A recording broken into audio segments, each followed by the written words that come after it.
김병천의 술술영어. 반갑습니다. 술술영어를 강의할 김병천입니다. 오늘 술술영어에 대해서는 여러분들이 지금까지 영어에 대해서 느꼈던 어려움을 어떻게 하면 가장 쉽고 편안하게 영어를 해석할 수 있을까에 대한 내용입니다. 여러분들이 지금까지 영어를 할 때 아마 두 가지 방법으로 해석을 하셨을 것입니다. 첫 번째 방법으로서는 여러분들이 지금까지 해왔던 무조건 거꾸로 해석을 해오는 것입니다.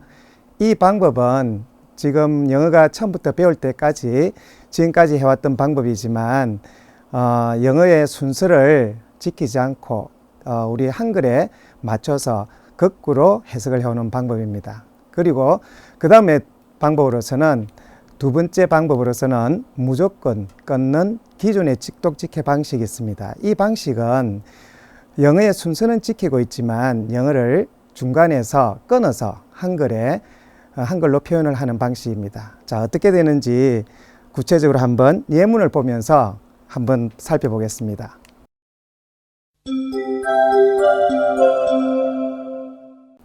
먼저 첫 번째, 무조건 거꾸로 했던 기존 해석을 한번 보겠습니다. 예문을 보겠습니다. 예문이 여러분들 보시다시피 I went to the school 이렇게 나와 있습니다. 여기서 보면 영어 문장과 한글의 해석이 어떻게 진행된지를 한번 보겠습니다. 기존 거꾸로 해석을 보면 해석 방식이 나는 학교에 갔다 이렇게 되어 있습니다. 여기서 보시면 지금 주어는 같이 맞추고 있지만 동사가 went에 와 있고요. 여기서 해석은 끝에 와 있습니다. 한글 해석은. 그래서 주어를 해석하고 난 다음에 동사를 두 번째 영어에 나오지만 한글은 그 끝에서 거꾸로 해석을 오는 그런 내용입니다. 이 내용은 우리가 기존 교과서에서 한글을 해석해 놓을 때 이렇게 씁니다. 여기에서는 한글 맞춤법에 가장 중점을 맞추고 있습니다. 그 이유는 뭐냐면 영어의 순서와는 상관없이 한글에 중점을 둔다는 내용입니다. 이 문장이 이렇게 간단할 때는 거꾸로 해석하는 게 문제가 없지만 만약에 영어의 문장이 길어지면 어떻게 될 건지에 대해서 한번 살펴보겠습니다. 영어 문장이 다음과 같이 좀 길게 표현이 됐을 때는 어떻게 하는지 한번 보겠습니다. 먼저 영어 예문을 한번 보겠습니다. I went to the school which was built in 1950. 여기서 보시면 여러분들이 어려워하는 관계대명사가 나옵니다. 이 관계대명사는 저희들이 영어를 배울 때 가장 힘들어했었고 그리고 이것 때문에 영어가 가장 여러분들에게도 어렵게 작용하지 않나 생각합니다. 여기에서 해석을 한번 해보신다고 생각하시면 굉장히 어렵게 됩니다. 이 해석은 여러분들이 잘 보시면 아시겠지만 먼저 주어를 해석을 하고 나서 그 다음에 거꾸로 오게 되어 있습니다. 제가 한번 해석을 해봐 드릴까요?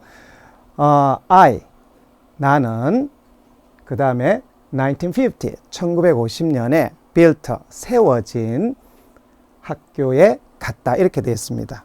해석은 다음과 같이 되겠습니다.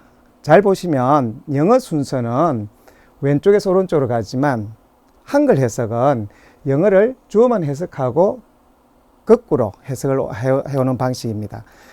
이 방식은 여러분들이 지금까지 잘 알고 있겠지만 사실 굉장히 쉽지 않는 내용입니다. 왜 그러냐면 거꾸로 어디서 어떻게 해석이 될지를 잘 모르는 문장이 생기죠.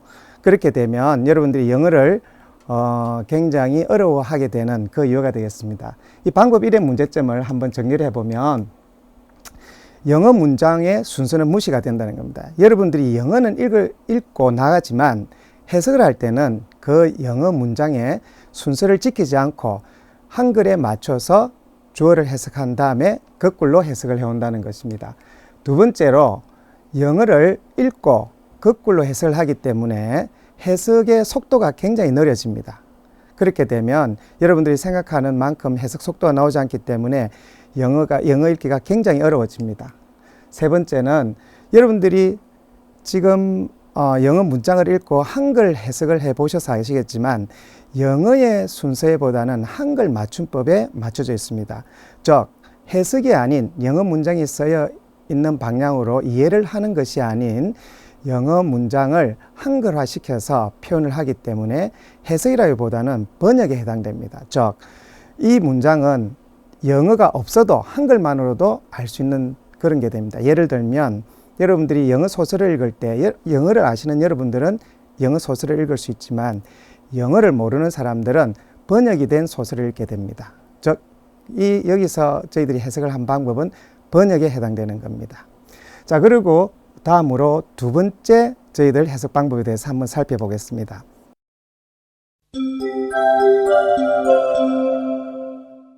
두 번째 방법은 기존 여러 곳에서 여러분들이 직독직해라는 말을 많이 들었겠지만 그 방법에 대해서 한번 문제점을 짚어보겠습니다. 아까와 같은 예문을 한번 보겠습니다. 제가 예문을 한번 읽어드리겠습니다. I went to the school. 똑같은 문장이죠. 이 문장을 이제 해석할 때는 이런 식으로 해석이 됩니다. 나는 갔다 학교로. 이렇게 되어 있습니다. 잘 보시면 영어의 순서는 지키고 있지만 한글에 문제가 생기는 거죠. 왜 그러냐면 영어에서는 끊어지지 않았는데 한글 해석은 끊어서 해석을 한다는 겁니다. 자, 이 문장이 요 정도 같으면 문제가 다르지만 아까 번에처럼 문장이 길어지면 어떻게 해석을 할 수 있을까요? 자, 첫 번째 보시면 I went to the school which was built in 1950 이렇게 되어 있습니다. 자, 여기서 아까처럼 문장이 이렇게 길어졌는데 이 문장을 기존의 직독직해처럼 해석을 하시면 다음과 같이 되겠습니다. 나는 갔다 학교로. 그 학교가 세워졌다 1950년에. 이렇게 될 겁니다. 자, 여러분들이 잘 보시면 아시겠지만 영어가 중간에 끊어져 있나요? 끊어지지 않습니다. 영어는 처음부터 끝까지 한 문장으로 되어 있습니다. 그런데 한글을 보시면 아시겠지만 몇 번 끊었습니까? 한 번, 두 번, 세 번을 끊어서 해석을 하게 되죠. 만약 이런 방식으로 해석을 하게 되면 단순한 문장은 할 수 있지만 굉장히 긴 영어를 읽으실 때나 소설이나 또는 여러 가지 여러분들이 전문 서적을 읽으실 때 전부 다 뭐뭐는 뭐뭐했다 뭐뭐를 뭐뭐는 뭐뭐했다 뭐뭐를 이렇게 이해를 하시게 됩니다. 그렇게 되면 문제가 어떤 문제가 발생하냐면 한글 논리가 잡히지 않습니다. 영어는 분명하게 한 문장으로 표현이 되어 있지만 한글을 이렇게 끊어서 하게 되면 그 한글 표현법에 맞지도 않지만 거기에 대해서 논리 전개가 어렵게 됩니다. 문제점을 다시 한번 정리를 해볼까요?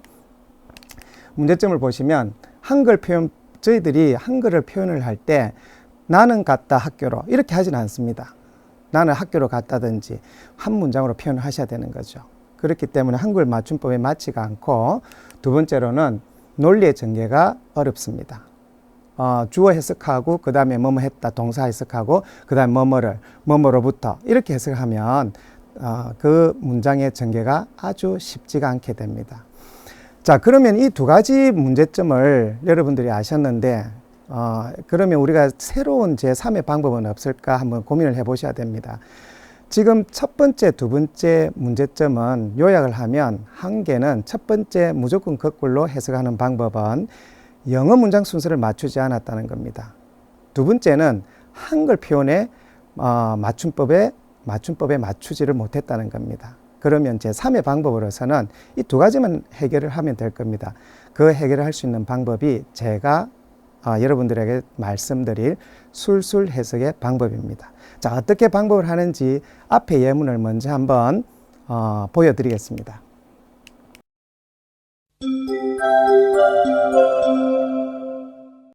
자, 영어 문장 순서대로 한번 해석을 해보겠는데요. 자, 여기 아까 같은 예문을 여러분들이 보고 계십니다. I went to the school. 자, 이 문장을 제가 해석을 해볼까요? 내가 갔던 곳은 학교다. 자, 이렇게 표현이 됩니다. 자, 여러분들 보시면 아시겠지만 영어 문장이 한 문장이죠. 그 다음에 한글도 한 문장이죠.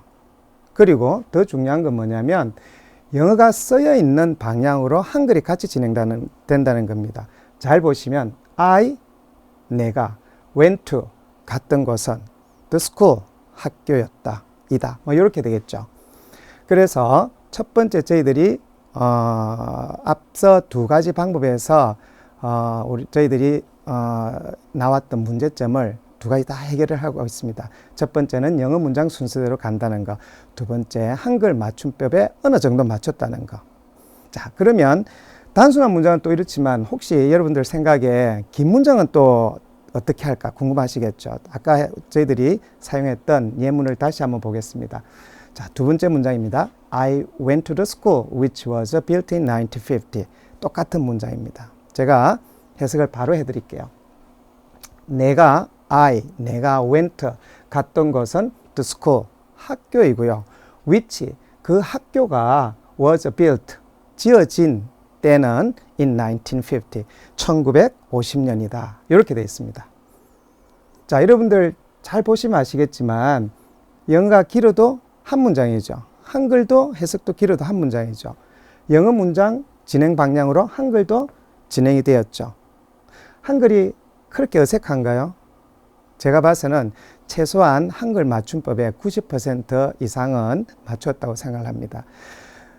저희들이 영어 공부를 할 때 가장 어렵게 생각하는 이유 중에 하나가 뭐냐면 영어의 어순이 한글과 맞지 않다는 겁니다.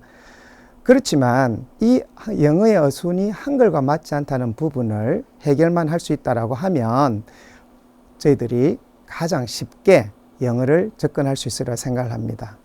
자, 그러면 저희들 요 문제점을 가지고 그러면 어떤 방식으로 접근을 하면 영어 문장 순서대로 한글을 최대한 표현을 할 수 있을지 그 문제를 살펴보도록 하겠습니다. 자, 먼저 넘어가기 전에 저희 술술 해석을 하게 되면 장점이 먼저 말씀드렸지만 영어 문장의 순서가 유지가 가능하게 됩니다. 즉 뭐냐면 영어 문장 순서대로 따라갈 수 있다는 거죠. 두 번째로는 문장을 영어 문장 순서와 한글 해석이 같이 가기 때문에 속도가 되게 빠릅니다. 우리가 기존 거꾸로 해석을 하게 되면 영어를 한번 읽고 그 뒤에서 다시 올라와야 되는 문제가 있기 때문에 영어를 두 번 읽어야 되지만 지금 술술 해석처럼 해석을 하게 되면 영어 문장과 한글 해석이 1:1 대응이 되어 가기 때문에 한 번만 읽어도 됩니다. 그래서 속도가 되게 빠르게 되겠죠. 세 번째는 한글이 영어에 맞춰졌기 때문에 한글로 이해가 쉽습니다. 그 한글이 이해가 쉬우면 모국어가 한글인 저희에게는 영어를 가장 쉽게 이해를 할 수 있다고 생각을 합니다. 자, 그리고 당연히 한글로 영어에 맞춰서 해석을 하기 때문에 논리 전개가 쉽고 거기에 대한 이해가 빠르게 됩니다. 자, 그러면 다음으로 넘어가 보겠습니다.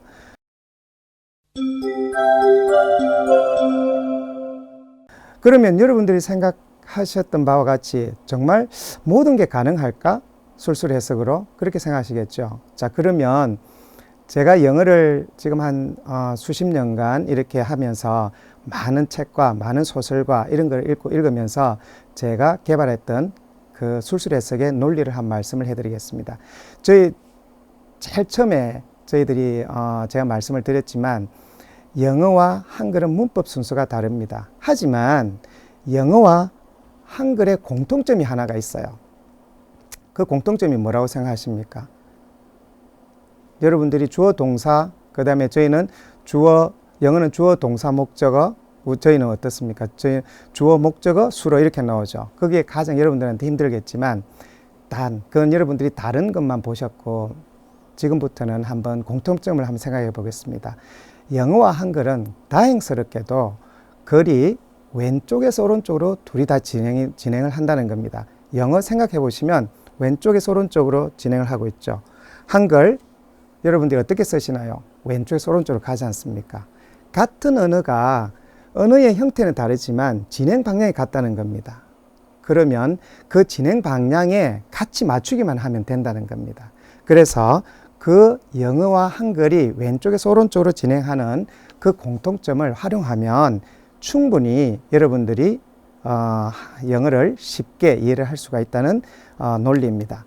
그 다음에 지금까지는 여러분들이 영어를 해석하실 때는 어떻게 했냐면 영어 문장을 무시를 하고 하셨습니다. 예를 들어 볼까요? I love you 이렇게 하면 나는 너를 사랑한다라고 해서 그 순서를 보면 you love로 바꿔서 해석을 하게 되죠. 즉 영어 문장을 무시하거나 영어 문장을 찢어서 한글 순서에 맞춰서 한글을 해석을 하게 되는 겁니다. 그렇게 되면 모든 게 이렇게 영어가 흩어지기 때문에 영어 본연의 기능을 못하게 되죠. 그렇지만 제가 지금부터 말씀드리는 술술 해석은 영어 문장이 있으면 그 영어 문장에 한글을 가져다 끼우는 겁니다. 한글을 영어에 맞추는 거죠. 영어를 한글에 맞추는 게 아니고 그 방법만 아신다고 하면 여러분들이 충분히 영어에 대해서 자신감을 가질 수 있다고 저는 생각을 합니다. 그리고 이 논리가 가능한 게 왜 어떤 이유냐 하면 저희들이 사용하는 언어가 한글이기 때문입니다. 일부 저희들이 요즘 나오는 말로는 영어를 영어로 공부를 해야 된다라고 생각하시지만 저는 거기에 대해서는 절대 반대입니다. 저희들이 영어를 영어로 배울 수 있는 환경도 안 되지만 저희들은 모든 지식의 습득을 한글로 하게 돼 있어요. 왜 그러냐면 모국어가 한글이기 때문입니다. 한글의 이해 없이는 영어를 이해할 수가 없습니다. 그래서 여러분들이 단어를 외울 때 한글로 단어를 외우지 않습니까? 그 한글을 활용을 하셔야만 한글이 모국어인 저희 우리나라 사람들에게는 영어가 더 쉽다고 저는 말씀을 드리고 싶습니다.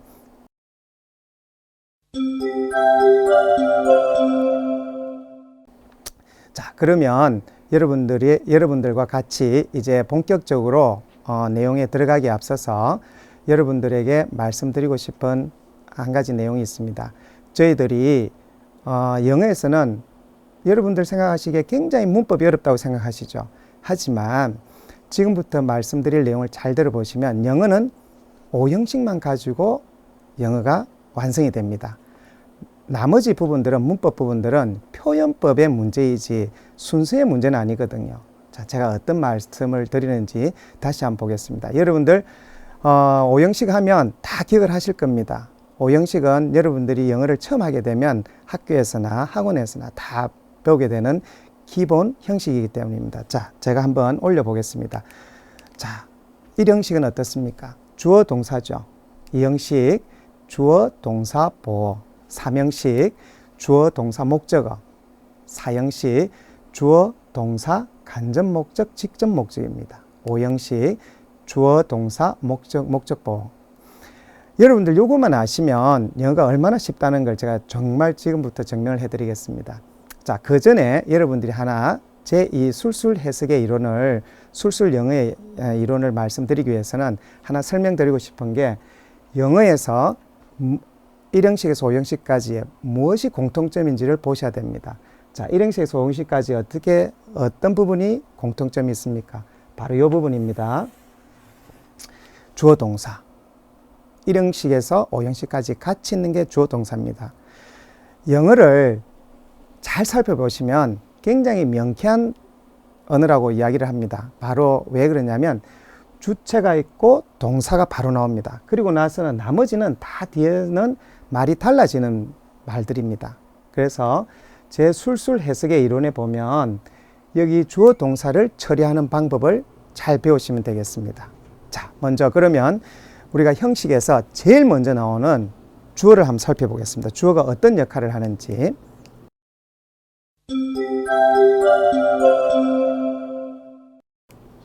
자, 지금부터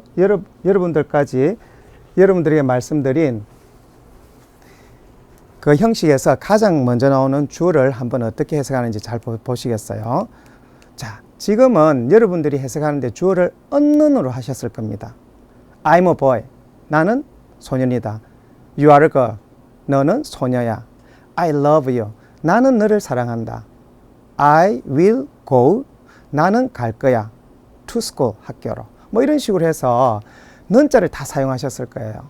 근데 여러분들 생각해 보세요. 우리 한글에 그 주어에 붙이는 조사가 언는 밖에 없나요? 저희들 조사가 아주 발달되어 있어서 이가라는 게 있습니다. 여러분들 지금부터는 주어가 나오면 언는을 쓰시면 안 되고 이가를 쓰셔야 됩니다. 왜 그런지 보여드리겠습니다. 자, 이가를 보시게 되면 여러분들 이가가 좋은 이유가 뭐냐면 말을 끊지 않고 진행을 하게 됩니다. 언는은 말을 끊게 되어 있습니다. I love you 이렇게 하면 나는 는자를 하면 love를 처리를 할 때 사랑한다로 바뀌어야 안 됩니다. 그렇지만 가짜로 붙이면 어떻게 됩니까? 내가 사랑한다도 되지만 사랑하는 것은 이라고 끌고 나갈 수가 있죠. 그렇게 주어를 해석을 하시면 됩니다. 아시겠죠? 지금부터는 어떤 형태의 주어가 나오든 그 주어를 있잖아, 가짜로 하시면 됩니다. 그러면 지금 여기 화면에 나와 있는 주어들을 한번 살펴보겠습니다. 먼저 I. 여러분들 지금까지 어떻게 해석하셨습니까? 나는 이렇게 하셨죠. 지금부터는 어떻게 해석한다고요? 내가. 그렇게 합니다. 그 다음에 you. 너는 아니고 당신은 아니고 당신이, 너가 이렇게 하시면 됩니다. 이가로. 아시겠죠? 그 다음 우리 또 다른 주어를 한번 볼까요? 그 다음 주어로서 3인칭인 he와 she가 있습니다. 자, he 어떻게 하셨어요? 그는 이렇게 하셨죠. 지금부터는 그이가, 그가 이렇게 하시면 됩니다. 그 다음에 she가 있죠. she는 그녀는 아니고 그녀가. 아시겠죠? 그렇게 하시면 됩니다. 지금까지 다 이가를 붙이시면 됩니다. 그 다음 we, 우리는이 아니고 우리가. they, 그들은 아니고 그들이. 이렇게 하셔야 됩니다. 다음 it, 그것은 아니고 그것이. 자, 여러분들 잘 보시면 이 주어에 있어서 는자보다는 있잖아, 가짜를 붙일 수가 있죠. 그게 제일 중요합니다. 아시겠죠? 영어 형식에서 제일 먼저 나온 말이 주어이고 그 주어의 한글 조사를 잘 붙이셔야만 말을 끌고 갈 수 있는 그런 모티브가 제공이 됩니다.